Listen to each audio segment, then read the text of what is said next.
الله الرحمن الرحيم وإذ قتلتم نفسا فادارأتم فيها والله مخرج ما كنتم تكتمون صدق الله العظيم. وقال الله تعالى في شأن حبيبه إن الله وملائكته يصلون على النبي يا أيها الذين آمنوا صلوا عليه وسلموا تسليما اللهم صل على سيدنا محمد وعلى آله وصحبه أفضل صلواتك وعدد معلوماتك وبارك وسلم. معزز حاضرین محترم سامعین السلام علیکم ورحمۃ اللہ وبرکاتہ. سورہ بقرہ پہلے پارے کا یہ 9واں رکوع آغاز ہوا ہے اور سورہ کی آیت نمبر ہے 172 آیت نمبر 72 ہے. اس سے پہلے کہ رکوع میں بتا دیا گیا تھا کہ بنی اسرائیل میں سے ایک آدمی کا قتل ہوا تھا اور اس کا قاتل کون ہے یہ معلوم کرنے کے لیے قوم بنی اسرائیل نے حضرت موسیٰ علیہ السلام سے گزارش کی کہ آپ اللہ تعالیٰ سے پوچھ کر بتائیے کہ اس کا قاتل کون ہے. رب تبارک و تعالیٰ نے ان کو حکم فرمایا تھا کہ تم ایک گائے ذبح کرو اور اس کی ہڈی لے کر میت کے سینے پر مار دو، وہ اٹھ جائے گا اور اپنے قاتل کا بتا دے گا. تو بس اتنی بات پر ان لوگوں نے سوالات بہت سارے کیے تھے، وہ ساری تفصیلات بیان کر دی گئی. جب گائے ملی اور ذبح کر دیا گیا تو اس کے بعد کس طریقے سے وہ میت زندہ ہوا اس کا ذکر اس آیت پاک میں کیا جا رہا ہے. آیت نمبر 72 میں اللہ تعالیٰ فرماتا ہے وَإِذْ قَتَلْتُمْ نَفْسًا، اور اس وقت کو بھی یاد کرو کہ لوگوں تم نے بنی اسرائیل نے ایک آدمی کو قتل کیا، چونکہ وہ قتل کرنے والے بنی اسرائیل سے تھے اس لیے تم کہا. تو فرمایا تم نے ایک آدمی کو قتل کیا تھا فَادَّارَأْتُمْ فِيهَا، اس میں تم جھگڑنے بھی لگے کہ کس نے مارا، قاتل کون ہے. تو وَاللَّهُ مُخْرِجٌ مَا كُنْتُمْ تَكْتُمُونَ، تم جو باتیں چھپاتے تھے اللہ تعالیٰ اس کو ظاہر فرماتا ہے. یعنی بعض لوگ جانتے تھے کہ اس کا قاتل کون ہے اور بعض قاتل خود اپنے آپ کو چھپا رہے تھے. اللہ تبارک و تعالیٰ نے ظاہر فرما دیا کہ قاتل کون ہے، مقتول کا قتل اس نے کیوں کیا. جیسا کہ پچھلی بار بتایا گیا تو اس کے 2 بھتیجے تھے، 2 بھتیجوں نے اس کو قتل کیا تھا تاکہ وہ اپنے چچا کی جائیداد اپنے نام کر لے اور اس کے مرنے پر مال وراثت ان کو مل جائے. اللہ تعالیٰ فرماتا ہے فَقُلْنَا اضْرِبُوهُ بِبَعْضِهَا، ہم نے کہا کہ تم اس میت کو مارو، گائے جو ذبح کرنے کا حکم دیا گیا ہے اس کا ایک حصہ لے کر. اب تفسیروں میں آتا ہے کہ وہ کون سا حصہ تھا، دم کی ہڈی تھی، بعض نے کہا کہ وہ اس کے گائے کے پٹھے کے جو نرم ہڈی ہوتی ہے تو اس سے میت کو مار دیا گیا. كَذَلِكَ يُحْيِي اللَّهُ الْمَوْتَى، تو جیسے ایک میت کو گائے کے جسم کا ایک حصہ مارنے سے وہ زندہ ہو گیا، اللہ تعالیٰ ایسے ہی مرے ہوئے لوگوں کو زندہ فرماتا ہے. حاضرین کرام، اس آیت پاک میں اللہ تعالیٰ اپنی قدرت کا اظہار فرمانا ہے کہ جو لوگ مر چکے ہیں خالق کائنات بھی ان کو زندگی دیتا ہے اور انہیں دوبارہ پیدا فرماتا ہے، حیات دیتا ہے. اللہ تعالیٰ کی یہ قدرت کہ مرے ہوئے لوگوں کو زندگی دینا یہ اس دنیا میں بھی ہو سکتا ہے اور ہوا ہے، مرنے کے بعد قیامت کے دن بھی یہ عمل ہوگا. جیسا کہ مشہور ہے قیامت جب قائم ہوگی تو پہلی مرتبہ حضرت اسرافیل علیہ السلام سور پھونکیں گے تو ساری دنیا تباہ ہو جائے گی، سب کے سب مر جائیں گے، کوئی زندہ موجود نہیں رہے گا. پھر جتنا عرصہ ہزاروں سال گزرنا ہے وہ گزر جائے گا، اللہ تعالیٰ دوبارہ حکم فرمائے گا حضرت اسرافیل علیہ السلام کو تو وہ دوبارہ سور پھونکیں گے تو سارے مرے ہوئے لوگ دوبارہ اٹھ جائیں گے، یہاں تک کہ لوگ اپنی قبروں سے مٹی ہٹا کر زندہ ہو جائیں گے، باہر نکلیں گے قبروں کے. سور کی یہ آواز بڑی ہولناک آواز ہوگی، وہ تو قیامت کے دن کا پیدا کرنے کا منظر ہوگا. لیکن اللہ تعالیٰ دنیا میں بھی یہ زندگی بندوں کو عطا فرماتا ہے. جیسا کہ اللہ تبارک و تعالیٰ نے حضرت عزیز علیہ السلام کو پیدا فرمایا 100 سال کے بعد، 3 پارے میں اس کا ذکر آتا ہے. حضرت عزیر علیہ السلام کو بھی اللہ تعالیٰ نے زندگی دوبارہ عطا فرمائی اور وہ سورہ انفال میں، سورہ توبہ میں اس کا ذکر ملتا ہے 10ویں پارے میں. तो तफसीलात तो बहुत सारी हैं। ऐसे ही तीसरे पारे में एक और वाक़या भी बयान किया गया। हजरत इब्राहिम अलैहिस्सलाम ने अल्लाह ताला से अर्ज किया कि परवरदिगार तो मुर्दों को कैसे जिंदा करता है। रब तबारक व तआला ने फरमाया, इब्राहिम क्या आप यकीन नहीं रखते? अर्ज करते हैं, अल्लाह मैं मेरे अपने दिल के इत्मीनान के लिए पूछ रहा हूँ। मेरा ईमान है कि तू जिंदगी देता है, मरे हुए लोगों को जिंदा फरमाता है। मैं इत्मीनान के लिए पूछ रहा हूँ, इत्मीनान क़ल्ब के लिए। तो रब तबारक व तआला ने 4 परिंदों को लेकर ज़बह करने का हुक्म फरमाया, जिसमें कौवा, मोर, कबूतर, चिड़िया वगैरह थे, और उनका गोश्त एक दूसरे से मिलाकर अलग अलग पहाड़ों पर रखने का हुक्म दिया गया।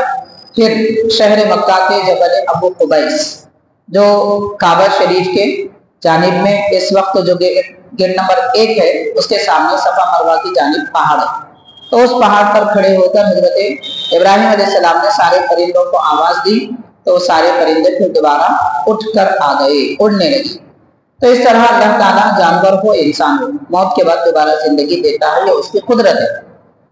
हाज़रीन, अब सवाल ये पैदा होता है, जब ऐसे मुर्दा जिंदा हो सकते हैं तो अब क्यों नहीं होते? आज हमने कभी मुर्दे को जिंदा होते नहीं देखा। तो हाज़रीन, नबी का मोजिज़ा हो या वली की करामत हो, तो करामत के तौर पर, मोजिज़े के तौर पर अल्लाह ताला अपनी कुदरत अपने बंदों के कुव्वत से जाहिर फरमाता है। जरूरी नहीं है कि हर जगह हर आदमी जिंदा होने लगे। अगर ऐसा हो तो फिर मौत देने का कोई फायदा नहीं, क्योंकि अगर ये बात आम हो जाती कि मरने वाला ऐसे ही उड़ जाए, तो हर आदमी ये समझेगा कि शायद मरने के बाद मैं भी उड़ जाऊंगा, मौत आएगी तो अब क्या डर होगा, दोबारा तो फिर उठेंगे। तो इसलिए अल्लाह ताला ने अपनी कुदरत बताने के लिए कभी कभार इस तरह के मोजिज़े और बुजुर्गों से करामतें जाहिर फरमाया है। ये बात आम नहीं की जाती। खैर, तो इरशाद फरमाया, कदालिका युहयी अल्लाहु मौता, अल्लाह ताला मुर्दों को ऐसे ही जिंदा फरमाता है। कुदरत की निशानियां देखने के लिए हमारे पास ये बात भी बड़ी दलील है कि साल में कम से कम 2 या 3 मरतबा ऐसा होता है कि जमीन में बीज बोए जाते हैं, पौधे लगते हैं, और उसे गल्ला अनाज उससे उगता है। फिर 3 महीने के बाद में फिर जमीन चटियाल हो जाती है, सारी खेती सूख जाती है। अल्लाह ताला की कुदरत है कि जब पौधे नहीं उगे थे तो जमीन मुर्दा थी, और उस मुर्दा जमीन को अल्लाह ने दोबारा जिंदगी दी कि खाने पीने की अशिया पैदा हुई, लहलहाते बाग बन गए।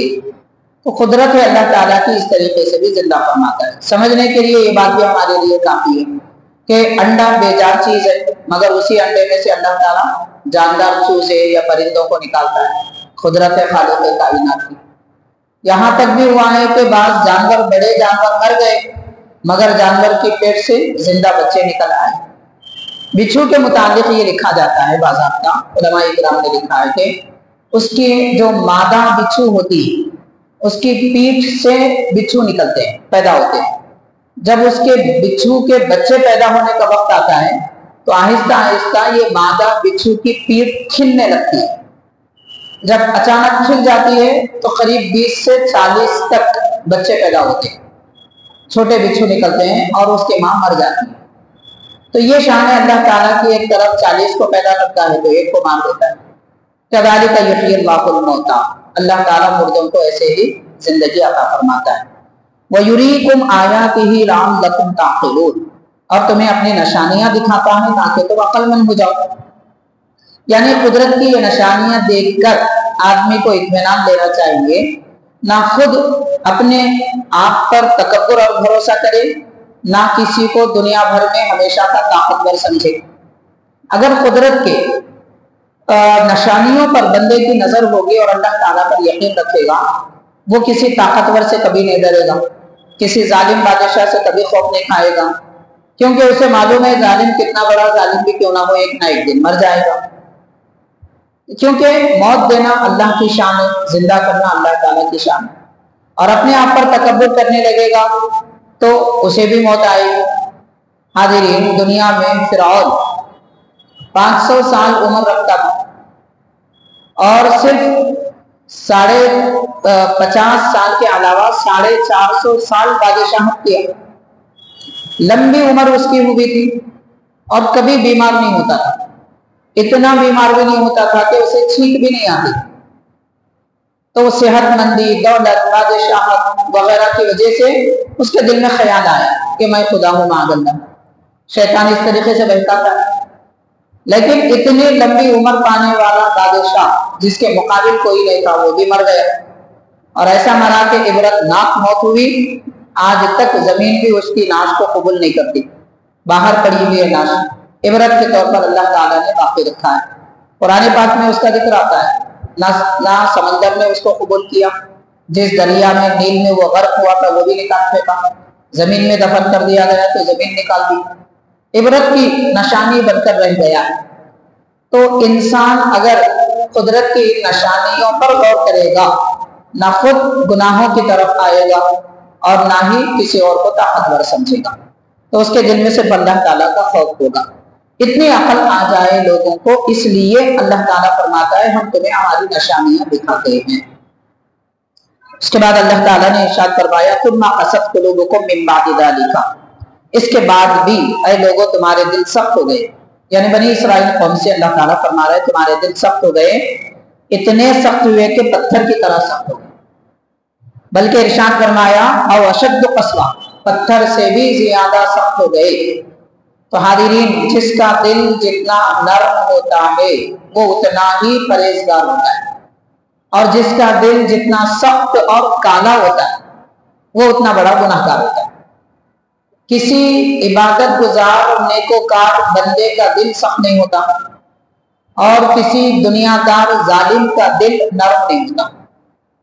ظالم کا ظلم یہ بتاتا ہے کہ اس کا دل سخت ہے، اور عبادت گزار کی عبادت اس کے اچھے اخلاق یہ بتاتے ہیں کہ یہ نرم دل. حدیث شریف میں آتا ہے حضور نبی پاک علیہ السلام نے ارشاد فرمایا جب کوئی آدمی گناہ کرتا ہے اس کے دل پر ایک سیاہ کالا دھبا بیٹھ جاتا ہے، اور اس کو کہتے ہیں عربی میں رانا. اس کا نام سیاہ دھبے کا نام ہے رانا، را الف نون، کالا سیاہ دھبا. سرکار دو عالم صلی اللہ علیہ وسلم نے فرمایا اگر وہ بندہ توبہ کر لے تو اللہ تعالیٰ توبہ کی وجہ سے اس کے دھبا مٹا دیتا ہے، دل پھر نورانی ہو جاتا ہے. اور اگر وہ توبہ نہ کرے تو دل آہستہ آہستہ کالا ہوتا رہتا ہے، جیسا کہ ایک برتن پکوان کی وجہ سے آہستہ آہستہ کالا ہونے لگتا ہے. دھو دیا جائے تو صاف ہوتا ہے ورنہ کالا ہو جاتا ہے. لیکن دھونے کے باوجود ویسا نہیں ہوتا جیسے پہلے بنایا گیا تھا. ایسے ہی گناہ کرنے کے بعد بھی توبہ کرنے پر انسان کا دل ایسا پاک تو نہیں ہوتا جیسے پہلے اللہ نے بنایا تھا. جیسا کہ حاضرین اگر انسان کے جسم پر زخم آ جائے، زخم سوکھنے کے بعد بھی جسم پر زخم کا نشان باقی رہتا ہے. کپڑوں پر اگر خون وغیرہ کا دھبا لگ جائے دھونے کے بعد بھی وہ دھبا باقی رہتا ہے اگرچہ کہ خون کا اثر چلا جاتا ہے. ایسے ہی دل پر بھی گناہوں کا اثر رہتا ہے. ہاں البتہ مکمل توبہ کر کے پھر آئندہ کبھی گناہ نہ کیا جائے، عبادتوں پر عبادتیں کی جائے، آہستہ آہستہ وہ دھبا بھی مٹ سکتا ہے، نکالا جا سکتا ہے، وہ اثر بھی نہیں رہتا. تو بہرحال حضور پاک صلی اللہ علیہ وسلم نے فرمایا جب انسان توبہ کرے اور دل پاک ہو جاتا ہے، توبہ نہ کرے گناہ پر گناہ کرتا رہے تو دل سارا کا سارا کالا ہو جاتا ہے. اور جب کسی کا دل کالا ہو جاتا ہے تو اس کو حلال حرام کی تمیز نہیں رہتی. اس کا دل یہ چاہتا ہے کہ حرام کرو، مکروہ کرو، مشتبہ چیزیں کھاؤ، تو یہ گناہوں میں پڑ جاتا ہے. اسی لیے ظالم ہو جاتا ہے، بدکار ہو جاتا ہے، رحم دل نہیں ہوتا. تو دل کی سختی اور سیاہی کی علامت ہے کہ انسان کا دل کالا ہو جاتا ہے، اس لیے سخت ہوتا ہے. اور جب دل سخت ہوتا ہے آنکھوں سے آنسو نہیں بہتے.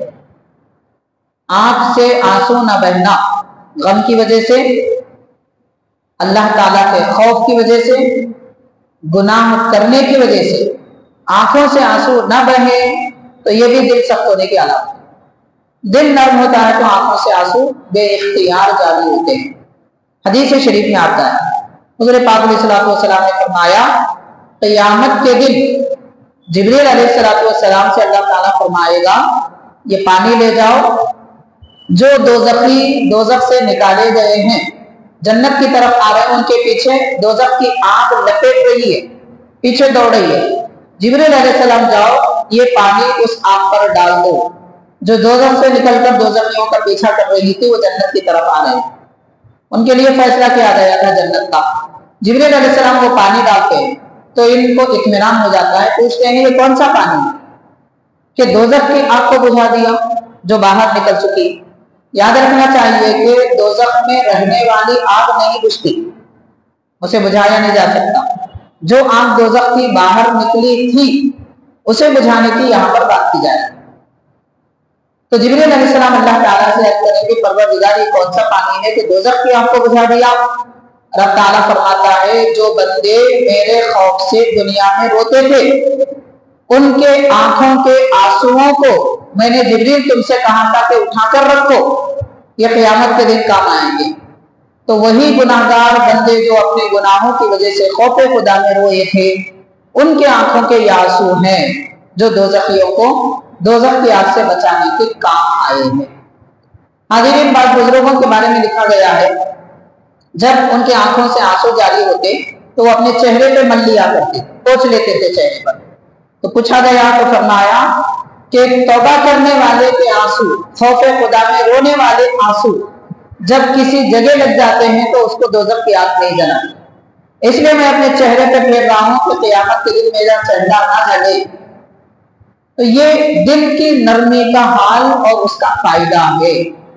तो दिल नर्म रखना है, गुनाहों से बचना होगा, और जितने गुनाह करेंगे उतना दिल सख्त हो जाएगा।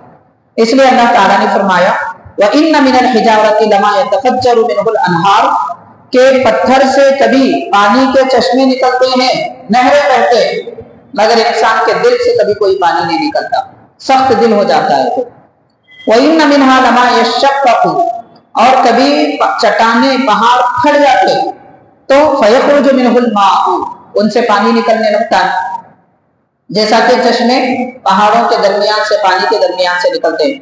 फिर फरमाया, व इन्न मिनहा लमा यहबितु मिन खशियतिल्लाह, कभी पहाड़ों की चट्टानें भी खौफे खुदाबंदी से डर कर नीचे गिरने लगती। अक्सर पहाड़ी इलाकों में देखा जाता है चट्टानें खुद ब खुद नीचे गिर जाती है।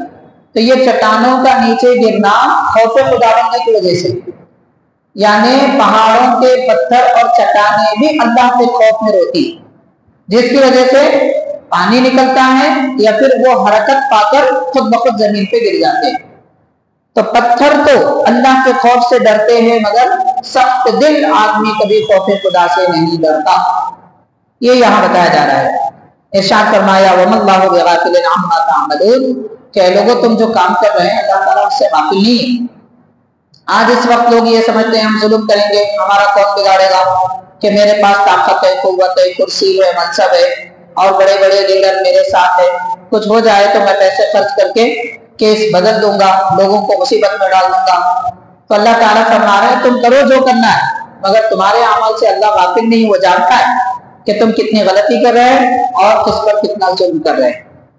फिर इरशाद फरमाया, अब मुनाफिकीन के बारे में फरमा रहा है। अच्छा, ईमान वालों से अल्लाह ताला मुनाफिकीन के बारे में फरमाता है, अफततमाऊना युमिनु लकुम, ईमान वालों क्या तुम समझते हो कि ये मुनाफिक ईमान लाएंगे तुम्हारी तरह जैसे तुम ईमान लाए हो? नहीं। फरमाया, वक़द काना फरीक़ुम मिनहुम, पहले भी ऐसे लोग गुजरे हैं, अल्लाह का कलाम सुनते हैं मगर जानते हुए भी उसको बदल देते हैं। जैसा कि इससे पहले बता दिया गया, यहूदी मुनाफिक तौरात ज़बूर में जो किताबें अल्लाह का काम में फरमान है वो फरामीन को बदल देते। जैसे हुज़ूर पाक अलैहिस्सलातु वस्सलाम खातिमुन नबी के तशरीफ लाएंगे, आपकी अलामतें निशानियां तौरात में इंजील में बताई गई थी, तो उन किताबों का इल्म रखने वाले यहूदी ईसाई जो मुनाफिक थे वो आयतें छुपा देते थे जो तौरात में थी, इंजील में थी, बल्कि कहते थे, उल्टी बयान करते थे, हुजूर की ये अलामत बताई गई, खातिमुन नबी की ये अलामत बताई गई, जो बिल्कुल उल्टे होते थे ताकि लोग आप पर ईमान न लाएं। तो उनके बारे में अल्लाह ताला फरमा रहे हैं कि ये अल्लाह के कलाम को बदल देते हैं, और लाइल्मी में, जहालत में नहीं बदलते, जानते बूझते बदलते हैं। तो पता चला जानते हुए गुनाह करना बड़ा गुनाह होता है, अनजाने में अगर गलती हो जाए फिर भी अल्लाह ताला माफी दे सकता है, उसका इख्तियार है, मगर जानबूझकर करने वाले के लिए सजाएं बहुत है। इसीलिए हाज़िरीन फरमाया हुज़ूर पाक सल्लल्लाहु अलैहि वसल्लम ने कि दोज़ख में ज्यादातर आलिम दीन हुआ करते, सरकार का फरमान है, क्योंकि वो जानते हैं, जानने के बावजूद गुनाह किए थे, हक तलफी किए थे, नाफरमानी किए थे, इस वजह से उनको ज्यादा दोज़ख में डाला जाएगा। जो नाफरमान होते हैं उनके बारे में ये फरमाया जा रहा है। इरशाद फरमाया वइज़ा लक़ुल लज़ीना आमनू क़ालू आमन्ना, मुनाफिकीन की आदत ये है कि ईमान वालों से मिलते हैं तो कहते हैं कि हम तो ईमान लाए, और जब अपने दोस्तों से मिलते हैं तो कहते हैं कि उनके दोस्त ये मुनाफिकीन से कहते हैं कि हमारे अंदर जो बातें छुपाई जाती हैं तुम लोगों को न बताओ, कहीं ऐसा ना हो कि उनको मालूम हो जाए और वो नबी बरहक सल्लल्लाहु अलैहि वसल्लम को सच्चा समझे, इसलिए उनको मत बताओ। अल्लाह ताला फरमाता है अवला यअलमून अन्नल्लाह यअलमु मा युसिर्रून व मा युअलिनून, क्या ये लोग नहीं जानते कि अल्लाह ताला वो भी जानता है जो तुम छुपाते हो और वो भी जानता है जो तुम जानते हो, बताते हो, ऐलान करते हो। बहरहाल हाज़िरीन इकराम, सूरह बकरा के 90 रुकू की ये चंद आयतें तकरीबन 6 आयतें और उसकी वजाहत आपके गोशेगुजार की गई है। इंशाअल्लाह ताला अगली हफ्ते में इसकी मजीद वजाहत की जाएगी। खुलासा कलाम सारी बात का ये निकला कि ईमान वाले अगर वो गुनाहगार हो और तौबा करें तो उनके दिल की सफाई होती है, और तौबा ना करें तो उनका दिल सख्त हो जाता है। दिल सख्त हो जाए तो गुनाहों की बुराई, उनको बुराई नजर नहीं आती और नेकी उनको नेकी नजर नहीं आती। मुनाफिकीन की यह आदत थी, उनके दिल सख्त होने की वजह से वो तौरात, ज़बूर, इंजील की आयतें छुपाते थे। तो इल्म छुपाना भी दरअसल दिल की सख्ती की वजह से होता है। दिल नर्म हो तो इल्म का असर इंसान के दिल में होता है। अल्लाह ताला हम सबको कुरान मजीद समझने की और उस पर अमल करने की तौफीक अता फरमाए, हमारे लिए कलाम पाक पर अमल करना आसान फरमा दे। सल्लल्लाहु तआला व सल्लम अला खैरि खल्क़िही सय्यिदिना मुहम्मद व अला आलिहि व अस्हाबिही अजमाईन। अल्हम्दुलिल्लाहि रब्बिल आलमीन।